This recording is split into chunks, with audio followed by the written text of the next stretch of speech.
If you are logging into MyTEAM today, this is what matters. The Winter Festival is here. 'Tis the Season is live. We have some huge new cards and some great challenges, plus the exchange. We will go over all of it today. Let's dive right into it. As usual, still knock out your daily challenges. It's a free 5,000 MT. MT is more important than ever, so definitely keep doing those. Along with your exhibitions, we do this every day. It's just part of the grind. 4 challenges. We have one new challenge in the Season 3 tab. This will go well with any other challenge that you're working in this tab, like the spotlights, or even if you're still getting this flash done. This one is for a Hall of Fame badge, and it's quite easy to do. You will need a 'Tis the Season player.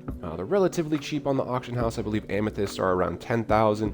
They could dip a little below that as more and more packs get open, but try to grab one of the 'Tis the Season players just to get those stats done. Same with the wild gems, but very, very easy to get this one done, and you will get a free Hall of Fame badge. Keep stacking those up. They absolutely add up.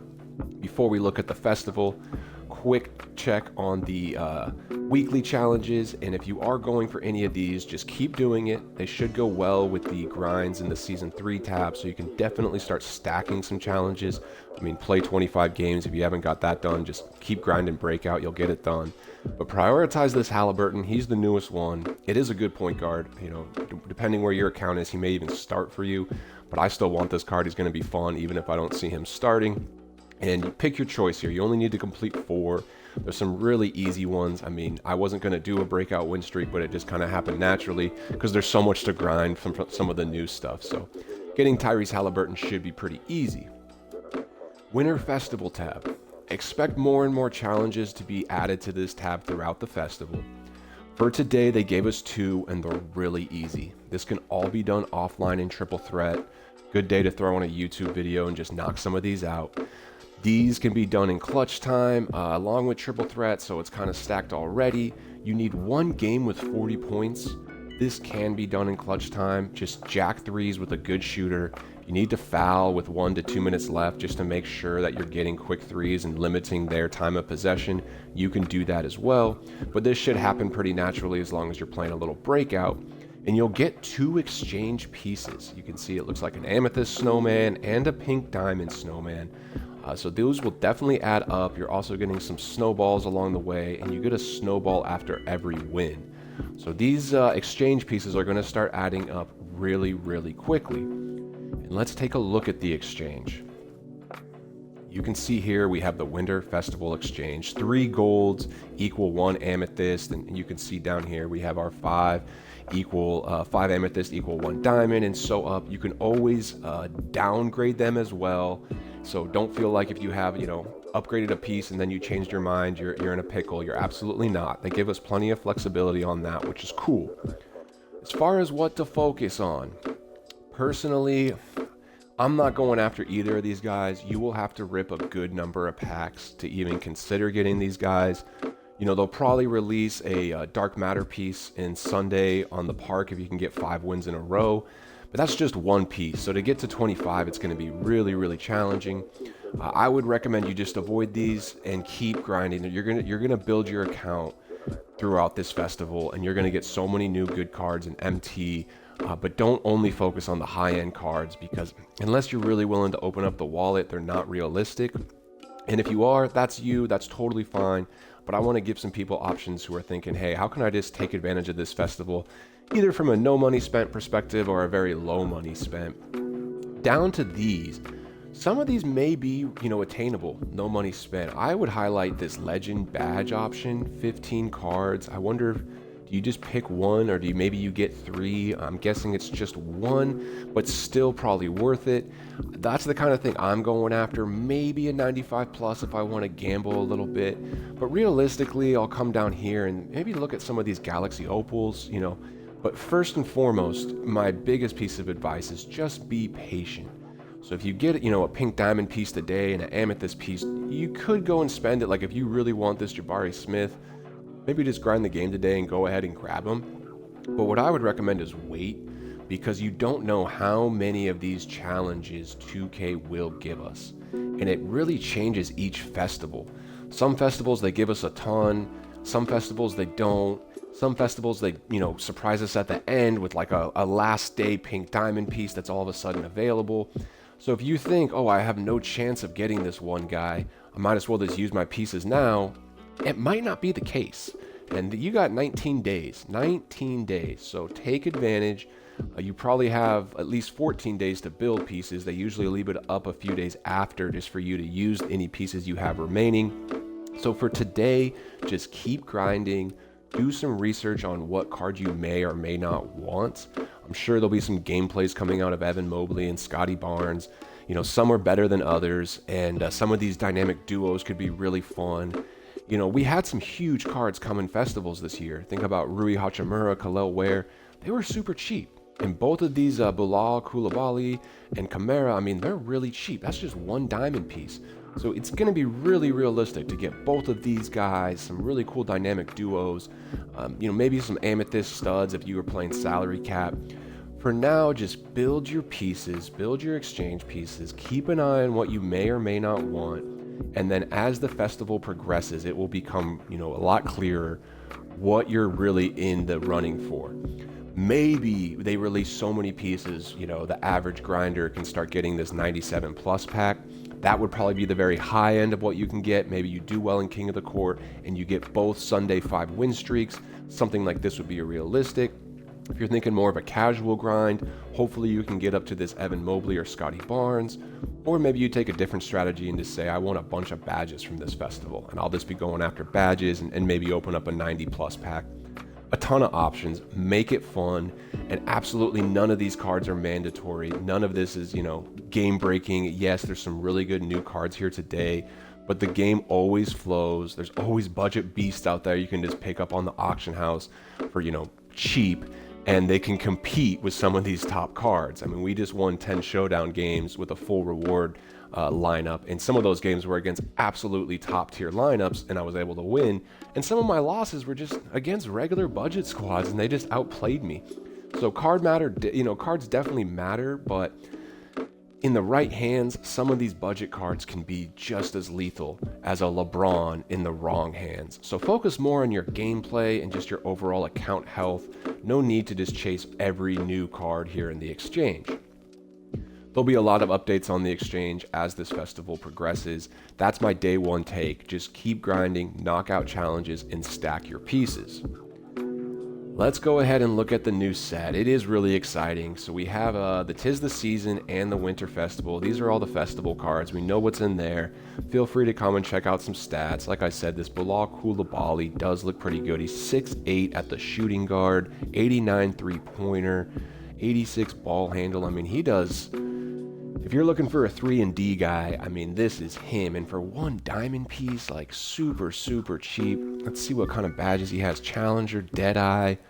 He's missing a couple, but he's got the Lightning Launch and Limitless. Hoff, On-Ball Menace. You add a few badges to this guy, he's going to be really good. I'm curious what his jump shot looks like, but that's probably one I definitely end up getting. As far as the season itself, the new cards, obviously at the top we have some monsters. I'm actually surprised how many LeBrons are in the auction house. I thought there'd be a little bit less, but it just goes to show people are definitely ripping packs. Somebody already put up one with 38 legend badges. Very curious to see what he goes for.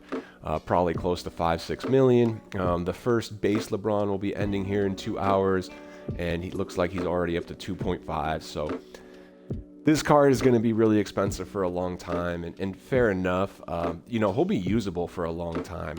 Last year, at the very end of the season, I'm playing Park with GOAT cards. I have my GOAT Kristaps or my Invincible Magic Johnson. I'm playing top tier cards, and you'll see a Dark Matter LeBron come in there and be able to hoop. So this card will be good essentially all year long. Of course, there'll be an Invincible LeBron eventually, and even a GOAT LeBron.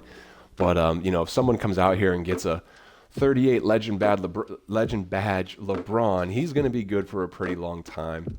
There's Caitlin Clark, not even one on the auction house. Not sure what's going on with that. Maybe she's really, really rare. Of course, Wemby, we can't not talk about him. He's going to be the best center in the game, and he's going to be the best center in the game for a long time. And even when the Dark Matter's out, this card will probably still be like a million MT. So hopefully we start getting a budget Wemby. Last year there was a Dark Matter Wemby, there was a Galaxy Opal Wemby, and then the Pink Diamond Wemby was still like 100K. But he was quite serviceable, and he was really good in salary cap. So Wemby's always Wemby. It's nice to see a Galaxy Opal out because that just means when they release, the Invincible and the GOATs, people can come in and buy the Galaxy Opal. Hopefully it'll be a little cheaper at that point. Some of the cards we'll highlight. We're not going to do a full set review, but yeah, there's definitely some really good cards in here. The ones that jump off the eye to me immediately that I'm excited about, really none of the diamonds. This Larry Nance Jr. might be kind of fun, but the one amethyst I'm going to highlight is this Ryan Kalkbrenner. This is a good card, 7-1, and he can shoot the 3. So anytime you have an amethyst big that can shoot, he's going to hold value, not just for salary cap, but for budget squads. 85 driving dunk at 7-1. I mean, this guy is actually really good. Horrible ball handle, so just pass the ball if you get a rebound. And he has decent pass accuracy. Look at that block. Look at that interior. That perimeter defense is concerning, but, hopefully he's not out there. And then look at this rebound, and the speed's not that bad. 77 speed at 7-1. This is immediately one of the best amethysts in the game, in my opinion. Definitely one of the best centers that's an amethyst. And so what I'm thinking is there's some big MT to be made on this guy. He's actually selling for buy now. Like, there's a few up, 14 to 15. So I think that's a decent buy. He's never going to be cheaper than he will like the next week or so. Maybe his price settles even a little bit below 14 to 15. I already bought one at 14. And I think he, once he's out of packs and he's a bit more rare, this card could definitely spike up to like 25, 30. So keep an eye on this card. I'll probably go in and make a bunch of bids. There's one for 15 now. This card you can get for like 13. And so if you can bid on him, he might dip down to 10 at some point if people really rip a lot of packs, but he will climb back up. These amethysts that are absolute budget beasts always climb back up. And, let's see if we can find an example of another amethyst budget beast that was probably pretty cheap when he first came out, and then he starts sneaking up a little bit more. I think one good comparison for the card that would be amethyst big that can shoot would be this Nas Reed. And you can see there's not a ton of them up, but he's going for around 30 to 40. So that could be a fair comparison. I'm guessing there'll be a decent amount more of the Kalkbrenners in circulation than this card. But if you can get him 10 to 13K, definitely going to be some room for him to grow over time. Probably a bit more of a long-term hold. Again, salary cap happens all year long, and a card like him will be in demand just because he is giant, has decent speed, and can shoot the 3. So shout out Kalkbrenner. I think this is one of the immediate budget cards that people should try to grind. We'll dive into more, and there'll be some more updates on which one of these cards is really, really great and you need to have. But first glance, I think this set is a bit top heavy. I do see a nice Pink Diamond Lonzo. He's probably going to be really good. 6'6" at the point guard, 93 point, only 80 driving dunk. Again, they're not giving that out a ton for point guards. Great pass accuracy. A little bit low defense for Lonzo. Usually this is a really good defensive card, but still a really good card here. I may prefer Zach LaVine over him, but we'll see. It is nice he's point guard first, and that's definitely an impact. An all-star, I've heard of a lot of people being frustrated because they don't get placed at point guard with Zach LaVine and all-star. So something to think about. He's at least point guard first, which is kind of cool. But other than that, we all know what Korver gets into. He's going to be really good at 3. He's probably not the best at defense. Damian Lillard's a little undersized. This Zion, he's 96, but he's only power forward eligible, and he's 6'6", so that's not the best card. These Galaxy Opals are obviously great. I will be eyeing this Giannis. He's going to be insanely expensive for the next month and a half, but mark my words, in like 2 months, I'll buy this card fully badged out. And I'll have a ton of fun with them. There's not even one in the auction house right now, so he's obviously really rare. And that is weird that there is no Giannis's, but there is like 10 Victors. So that's kind of weird. I'm not sure what's going on. Same thing with the LeBrons and Caitlin Clarks, where there's a bunch of LeBrons, but there's no Caitlin Clarks. A little bit weird there. As far as the auction house as a whole, definitely some time to move and groove. All right, now we will talk about wild gems. There was no exchange today. I'm thinking there will be exchanges. I just don't see how they give up on the wild gems. That said, if you bought at 20 to 25, which I was recommending, they are down a bit. So now they're down to like 20 base. You can come in here and grab them really for like 20K. And I still think there's huge value here. I think they at least go back up to 30. You know, if you're already heavily invested in these guys like I am, maybe take a beat, because, you know, if they don't drop any more exchanges, we could be in trouble. But I'm at least going to come in here and buy some of the more rare wild gems. At this point, I'm pretty familiar with all the low-end wild gems. Like this LaSalle Thompson's pretty common, and even like Andre Miller. But like this Kendall Gill, this is a really good card for 18K. So I might come in here and buy a few. I just can't help myself on these wild gems. I just know there's value here. So great day. I mean, even 17, I would say you could probably, you know, win bids of these guys on 15,000. And I do believe they will go up. Take it with a grain of salt. I'm not an expert. Well, I'm a self-proclaimed expert, but you know, if they just drop one more exchange, you can come in here. I would just be bidding like 15 on these guys. And if you're getting diamond wild gems at 15 to, you know, 20, that is really good value. And the reason behind it is, you know, we can go to the collection and let's just take a look at wild gems. We see the season 2 wild gems. There was 36 cards and we have one in season 3, but it has a tab. It's not like they're fully ignoring it. They didn't do wild gems last year, so we don't have anything to base off of.